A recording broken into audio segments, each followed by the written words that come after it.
Okay, so till now we have built a Gradio application, and then we built a Streamlit application, and we have also built Flask API.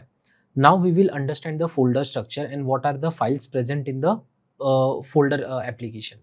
So the first folder you need to check is model folder. So whenever you build any particular project, so you need to store all the objects in a particular directory. For example, in this case, we have model and scalar object in pickle format. So we need to save this RFC model and scalar model in this models folder. The second file you need to check is config.py file. So in config.py file, you will create all the variables which are required inside the code. So for example, model path and scalar path we are using in Gradio application, Streamlit as well as API. And now we will also build a web application. So in all the 4 use case, we require this model and scalar path. So instead of declaring this 2 variable each and every file, we can declare it once in config.py file, and then we can call this 2 variable in all the required files. Then the second file is Flask API.py. So this is just an API. So in last session, I have explained what is API. So basically it is an application programming interface. But before jumping to API, first we will see the Streamlit app.py. So inside the Streamlit app.py, I have written the entire code which is required for deploying this model. So to run the Streamlit application, you can go to terminal, and now it's a Streamlit application. So you need to type Streamlit run and then Python dot, not Python, we need to mention the file name. So the file name is Streamlit, tap press, then it will autocomplete the file name Streamlit app.py, and then click on enter button. So what it will do, it will open up the Streamlit app. So this is the Streamlit app that we have built for the deployment. Now I will use the default value, and once I click on predict sleep disorder, it will predict the sleep disorder, that the person does not have any sleep disorder. Now if you go to PyCharm again, here we can see there are few warnings. So right now we have deployed the Streamlit application in our local machine, not on cloud. So the next thing we can do is deploying the Gradio app in local machine. So to terminate this running application, you can just press Ctrl+C, or else you can close this terminal. Now let's deploy the Gradio application. So to deploy a Gradio application, you can just simply write Python Gradio app.py and then enter. So the benefit of using Gradio is you will get a global URL. So this is local URL, means our entire project is running on our local system. Second URL is a global URL, means you can share this URL with any other person, and they can also test this entire project. So let's say if I click on this particular URL, it will open up the entire web application built based on the Gradio. So you don't have to work on the front end part. You just have to write the back end logic, and that's done. Now if I use the default value and click on submit, it will return the prediction. So the prediction is none. So first is using Gradio, second using Streamlit app. Now we will test the API. So let's terminate the current application. So again, you can press Ctrl+C to terminate the Gradio app. So we saw the Streamlit application working, Gradio application working. Now let's try using API. So to run the API, we have already discussed how API works in last session. So let's run the API code once again. So to run the API, you can just type Python flask-api.py and enter. So basically this API does not have any front end. So that is the reason we will use Postman or request library to pass the JSON data to the API which is running in the backend, and then we will get the response. So first we will try using Postman. So Postman is a tool which is used to test and send the response to the API. So using this Postman application, we just have to write the URL. So this is the URL. So I will just copy this, enter this URL in this particular part.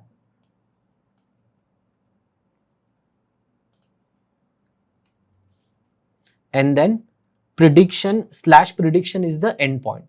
So this is the IP number of my laptop, which is working as a server.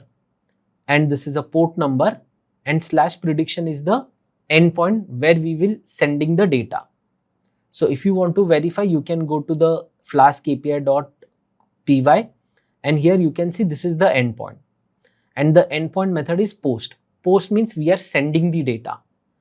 Get means we are getting the data from the server. So when you go to particular home page, in that case it's a get request. So you will get the entire web application framework, like front end part. But post means you are posting the data to the server. So this /prediction is a post API, means we are sending the data to the server. So once it's received the data, it will extract the JSON part, and then it will pass to the return prediction function, which is our inference pipeline, which returns the result, and then we can convert that particular result into JSON format, and that JSON format will be returned to the client application. In this case, Postman is our client application. So we know the endpoints and the URL, and the method is post that we need to select from here. Then in the body section, you need to pass the entire data. So this is the JSON data that we need to send to the server. And once I click on send button, it will go to the server, and here you can see the value prediction none.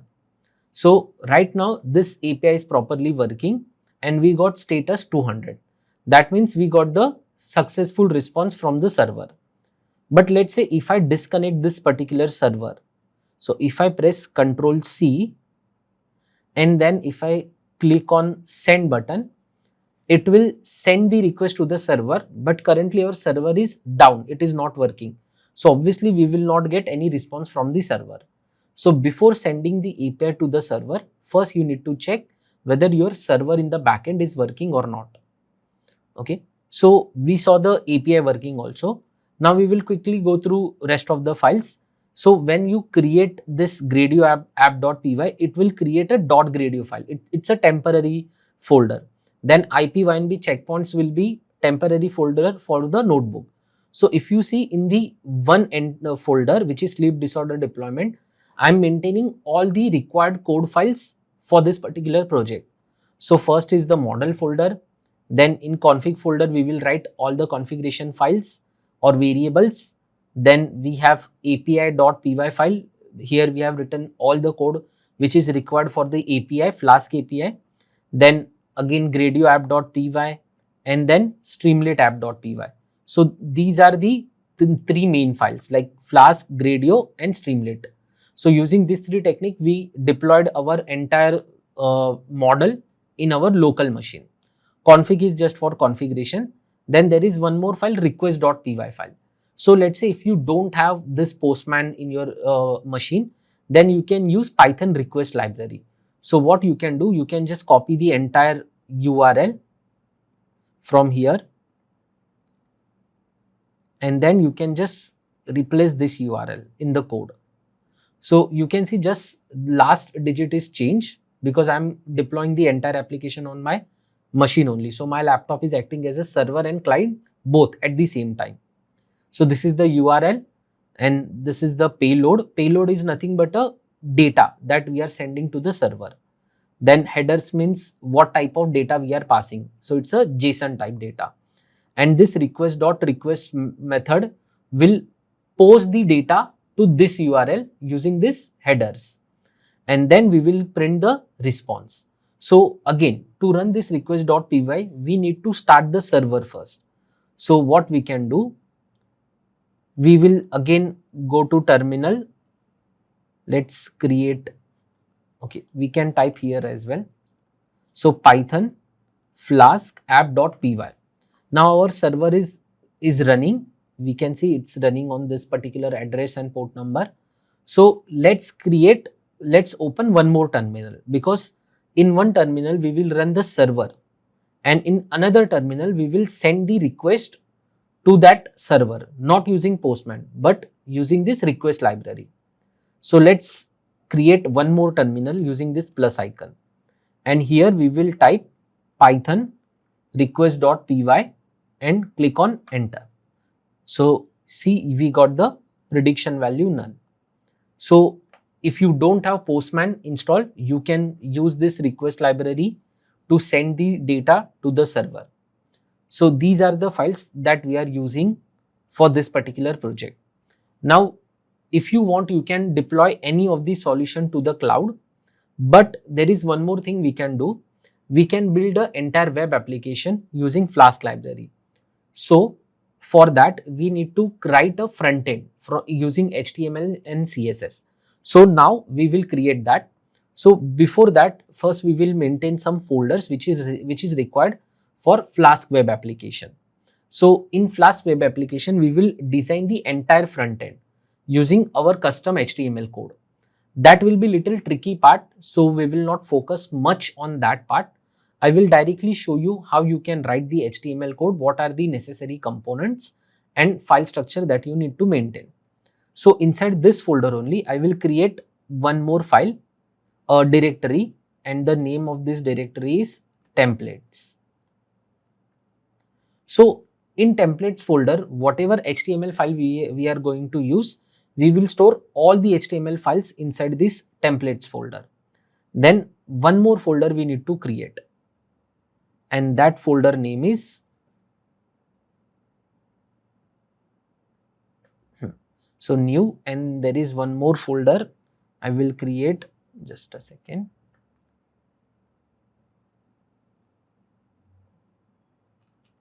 Media. So inside this media folder, we will store all the images or videos or any other media file. So this media folders and template folder that we are going to use to build the Flask web application. And again, one more .py file to create the Flask backend for the web application. So create Python file and we will write the name Flask web application, enter.